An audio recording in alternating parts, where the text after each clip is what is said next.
Lycans and gentlemen, we thank you for waiting. And now let the games begin. Let's have some fun, people. Like old times. All right. What? Oh What's my going on god. here? Cassandra! Time to hunt!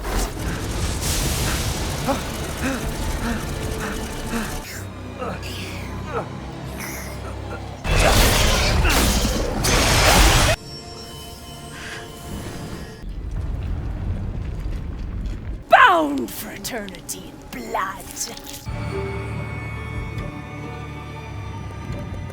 Having already platinumed every single Resident Evil game, suffering through this one for the 5th time was inevitable, but what I confirmed once again is how good this game actually is. To get the platinum, this game required multiple runs. First, a blind playthrough just enjoying the story, second, a knife only and speedrun, and third, the Village of Shadows difficulty, cleanup, collectibles and everything else.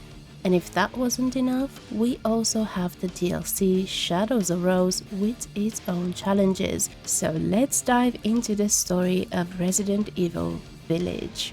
The game starts with Ethan Winters, Mia and their newborn daughter Rose finally living a somewhat normal life after the events of Resident Evil 7. And for about 5 minutes everything feels peaceful.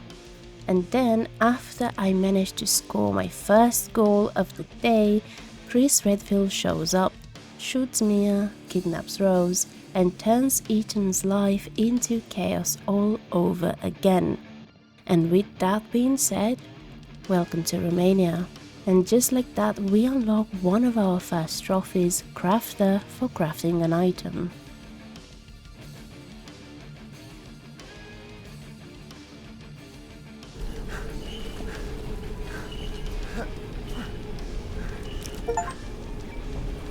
Not Link and this. Survive the Link and attack. Cynic. Destroyer God of Warding. We offered these gods of warding to protect the village and its people. From here, the game introduces the 4 lords serving under Mother Miranda, which is the main villain of Village, Lady Dimitrescu, Dona Beneviento, Salvatore Moreau, and Karl Heisenberg. And just like that, we're thrown into one of the most unique Resident Evil experiences. Nothing like fresh American ground beef!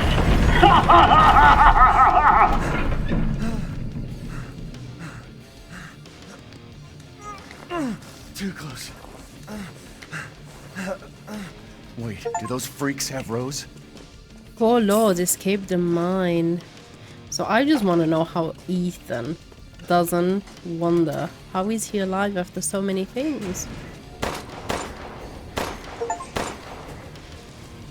A hunter hunt an animal during the story.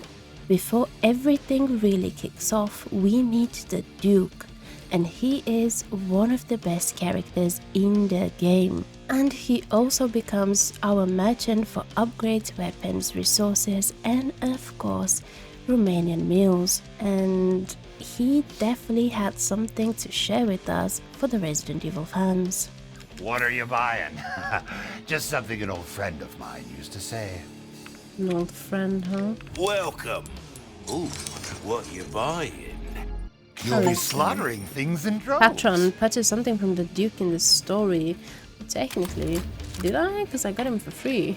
And with that being said, our first stop is Castle Dimitrescu, easily one of the most iconic sections in the game.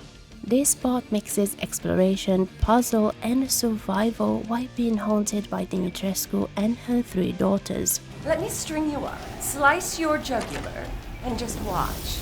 Taken alive, dead, which would you prefer? Neither, actually.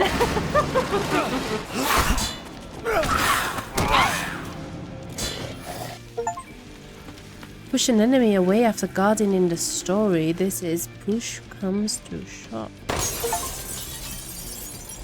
What's that? Hooligan, break every breakable window in the castle. Gunsmith, equip a gun with a customization part. Ew. Toothy teeth unlock a simple lock with a lockpick.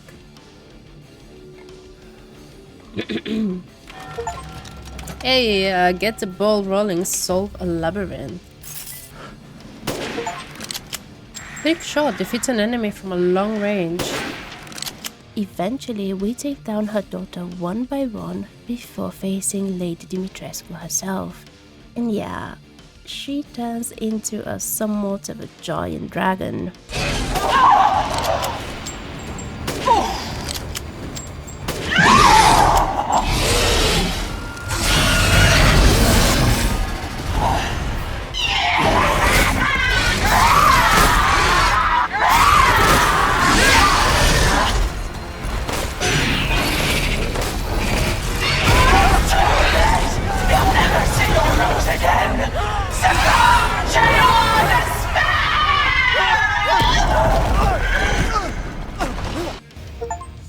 Well, that sucked. Defeated the mutated You're the one who's Dimitrescu. cursed. After defeating her, we get our first major flask, which is one piece of rose. Swag shot down 5 crows in while flying in the story. I can combine the two of you. And that is... Repair, combine a treasure into its original form. Next we head to House Beneviento, and this section, no weapons, no combat, just pure horror. This is easily one of the scariest sections in the entire game. We solve puzzles, explore the house, and deal with that baby, or whatever the hell it is. And I'm not even exaggerating, this section completely traumatized me, like I genuinely can't look at babies the same way anymore. But after solving everything and defeating Dona Beneviento, we receive another flask. And now I should be able to go to Moreau. So that's who's behind all this? Got no strings, defeat Dona and Angie. And now I can sell Angie to the Duke. Next is Moreau. I'll do anything. Like, what the f***? I'll be taking this. Wait, what are you doing with Mother's special child? This section leads more into exploration and environmental puzzles. We navigate flooded areas, manage resources, and eventually face him in a very messy boss fight. Not that scary, but definitely chaotic.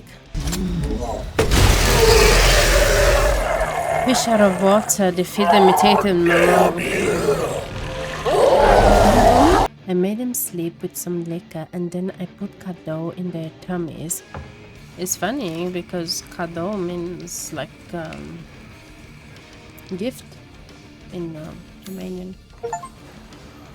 When you gotta go, open the door to every outhouse and village in a single playthrough. Medium rare. Set fire to a Morai kind of story.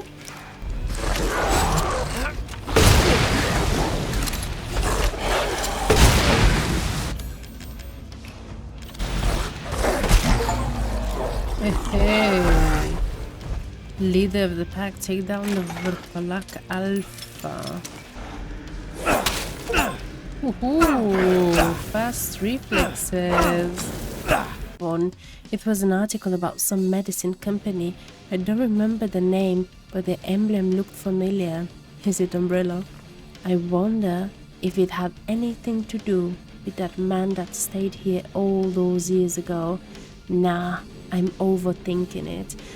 He's literally talking about Spencer because Spencer was here and the symbol obviously is umbrella. God damn! Ethan can carry up Horse, defeat Uriash and Stronghold. Eat shit. Temporary measures place the giant chalice in the ceremony side. And so we finally reach Heisenberg's factory. This section is pure action. Enemies everywhere, upgrades matter, and combat gets intense. This is where the game fully leans into its action side. Quit hanging around. Shoot down a soldat hanging from the production line in the factory section. After the first fight, we actually get support from Chris Redfield before going into the second phase. And that boss fight? Extremely wild.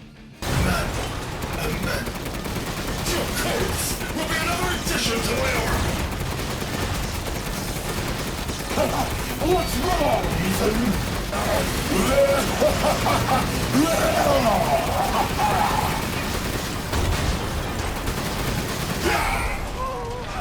Creators are full of yourselves! I'm tired of your shit!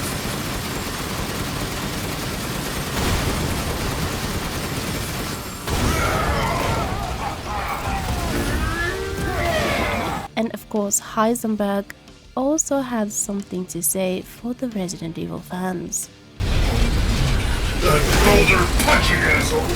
But you are first! He said it!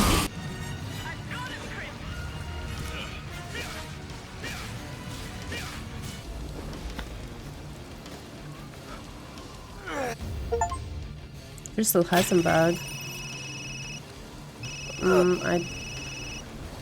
The achievement was something like Aaron going down for defeating Heisenberg. After defeating all 4 lords, we finally confront Mother Miranda, and this is where things get crazy. Ethan dies, and then Chris Redfield becomes playable. And I'm not even going to lie, but this section is the best. Not because I'm an absolute simp of this man, but because it just feels so satisfying. I am really, really sorry. And that is photograph. I use photo mode. I mean, I'm sorry. We push forward, reach the Mega Mycete, plant the explosives, and make a stop to rescue Mia. Captain, I have eyes on Miranda at the The ceremony roots of site. the matter Keep find your the Mega distance. Mycete Do not in move the until I give the underground order. ruins. Here, we learn something huge. In his youth, Spencer actually spent time with Miranda. She was his teacher. He learned everything about the Mega Mycete, also known as the mold, from Resident Evil 7. But while Miranda was obsessed with reviving her daughter Eva, Spencer saw something else. He saw evolution. He later discovered the progenitor virus in South Africa, which ties directly to Resident Evil 5, and together with Ashcroft and Marcus, he founded Umbrella. As a gesture of respect to Miranda, he used the symbol of the 4 houses as the Umbrella logo, which also explains why we see references to Miranda in later games like Requiem. At the same time, we learn more about Evelyn. She was created by the Connections using a sample of mold from Miranda combined with the DNA of her daughter Eva. Bookworm, read every single file in the story, god damn. That was pretty thorough. And after all that, we managed to find Mia, and she reveals something extremely huge. Ethan actually died in Resident Evil 7. He was killed by none other than Jack Baker, which explains everything. Explains why he survives, why Mia was acting the way she was in the beginning, and why things never felt quite normal. We return to Ethan, who was saved by the Duke and pushed through the final section. We fight Miranda and finish the story. And the ending? Ethan dies. Again. Chris escapes with the Hound Wolf Squad, Mia and Rose, and we get the classical Resident Evil helicopter ending.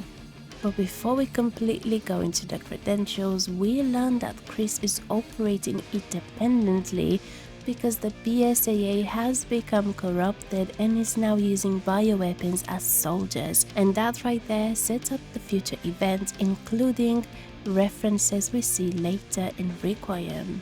And honestly, I could sit here and talk about Resident Evil lore for hours, but we've got a platinum to finish. And that is Don't Trust That Old Snake for finishing with 4 or less. And all the difficulties. Since the first run was done, I wanted to make the second one spicy. So before we even started, I fully completed the mercenary with at least SS rank, which unlocked the lightsaber. The normal stages I played with Ethan and Chris, while the hard stages with Lady Dimitrescu and Heisenberg, and honestly, Lady D was the most fun I've had in a very long time, and I highly recommend playing as her. And that is Combo King. Get a combo of at least 30. Okay.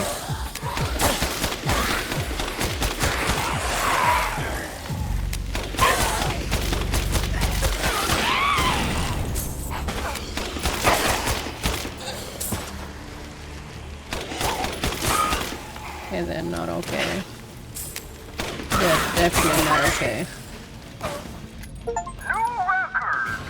Complete the bloody village in additional orders. Village of Blood.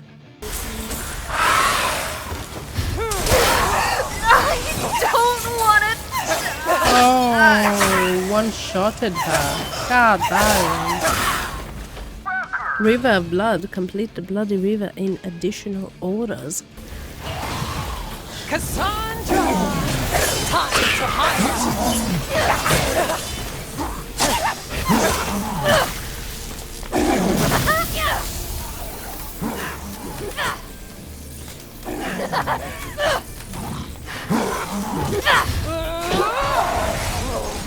Ooh, legendary cowboy. Achieve at least rank S on all the stages of the mercenaries.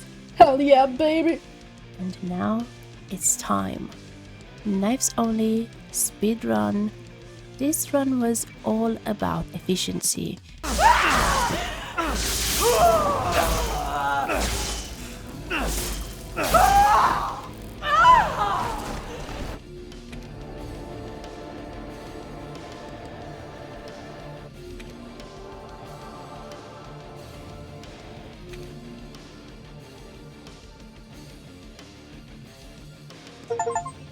Hey. Cool, so that's Knives Out for finishing the story with only knives and finishing the story under 3 hours. Then came Village of Shadows, the hardest difficulty. This is where everything comes together.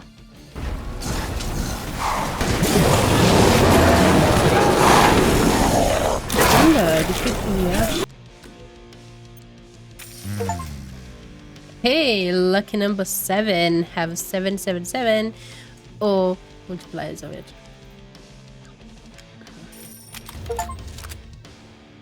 Veteran gunsmith, equip every gun with their customizable parts in the main story. Another last fish, and We've gathered all the ingredients. Now, you kill it, we cook it. And with that, the last one, which is Sarmale de Peste, is now unlocked. finished. I'd love for you to enjoy as well. Ayo. Do not move until I give you order. Hey, heretic, I know it's destroy too late all the now, goats. Yes.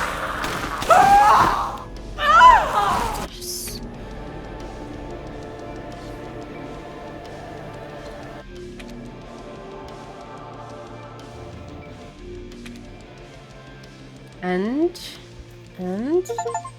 hey, we're finishing without spending more than 10k and finishing on Village of the Shadows. An interesting selection. Oh, artisan, collect every crafting recipe. And are you gonna show it to me?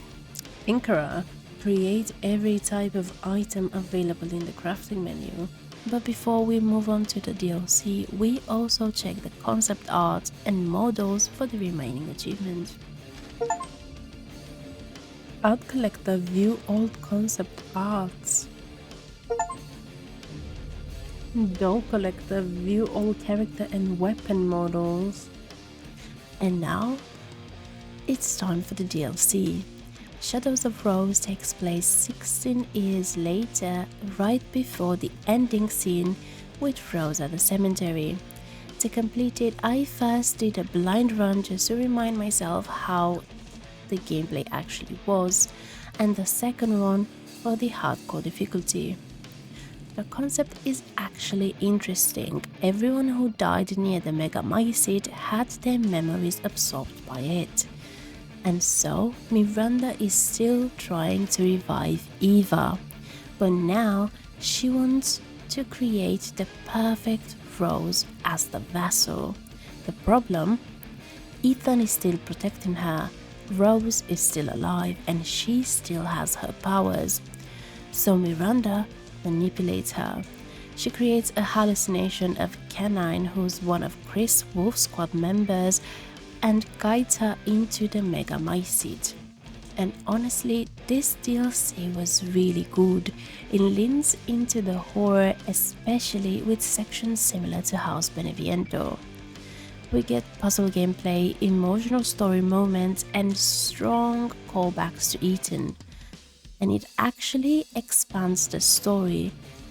This DLC is definitely not a filler, and that's actually important.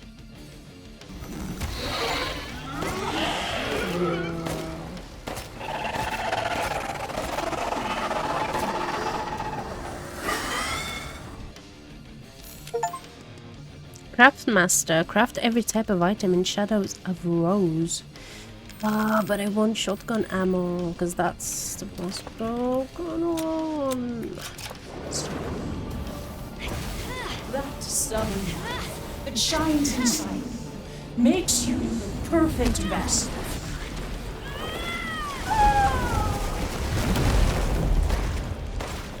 Let's see you dodge this! Come on, man, die. Impossible! Use this. Take her down.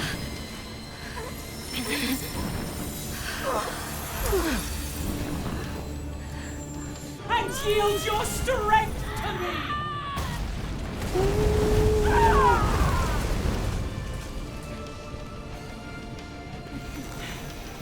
So much power! You truly would have been the perfect vessel for my Eva! Oh, shut the f up with your I'm Eva. not a goddamn vessel. Not some stupid copy. I'm me, Rose. And you're done.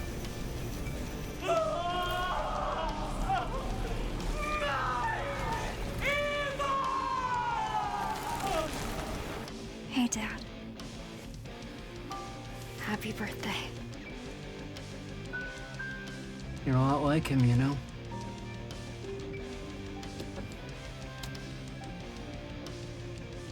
I know. Ooh, and that is Green Team for finishing it on casual difficulty. Burn and yield your strength to me!